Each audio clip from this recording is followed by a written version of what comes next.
কেউ যদি আশঙ্কা করে যে তার মৃত্যুর পর তার সম্পদের ন্যায়সঙ্গত বন্টন হবে না, এমন অবস্থায় সে কি জীবিত অবস্থায় তার সম্পদের বন্টন করে দিতে পারবে? একজন বলতেছে আমি মারা যাওয়ার পর তো তোরা গরু জবাই করে যে আপন দিবি, মানুষে খাইবো, আমি তো আর খাইতে পারলাম না, তার থেকে আমি জীবিত থাকতে যে আপনটা দিয়ে দে, আমিও আমার যে আপনটা খাইছি, কারণ মরে গেলে দিলে তো আর আমি খাইতে পারলাম না। ছেলেরা জীবিত থাকতে দিয়ে দিচ্ছে, বাপেও যাতে বাবার খানাটা খাই যেতে পারে। এখন উনি মরে গেলে সম্পত্তির বন্টন হবে না, উনি সঠিক বন্টন হবে উনি আশঙ্কা করতেছেন।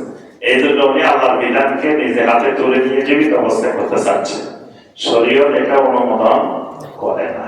উনি এটা করতে পারে যে ছেলে মেয়েকে ডেকে যে তোমরা আমি মারা যাওয়ার পরে আল্লাহর বিধান অনুযায়ী এভাবে এভাবে করবে, ওসিয়ত করবে। যদি এই ওসিয়ত লঙ্ঘন করো কি আমাদের ময়দানে তোমাদেরকে এটা দায়ভার গ্রহণ করতে হবে, সন্তানদেরকে এভাবে ওসিয়ত। আর একটা হলো ধরেন একটা বাড়ি আছে, এখন 10 জনে যদি বাড়ি এটা দাবি করে তাহলে তো সমস্যা হতে পারে। এটা উনি কিছু মীমাংসা করে দিয়ে যেতে পারে, করতে পারে যে ঠিক আছে আমার এই 2 ছেলে তোমরা এখান থেকে নিও, এই সম পরিমাণ দাম, তাহলে এখানে একটা প্ল্যান আরেক জায়গায় 10টা সমান। তো একজন বলতে পারে যে তুমি এই একটা নিও আর ওখানে ওই 10টা একজনের দিয়ে নিও, পরিমাণে কিন্তু 10টা আর একটা, কিন্তু দামে কিন্তু এক। সম্পত্তি বন্টনের নিয়ম হয়েছে পরিমাণ না দাম।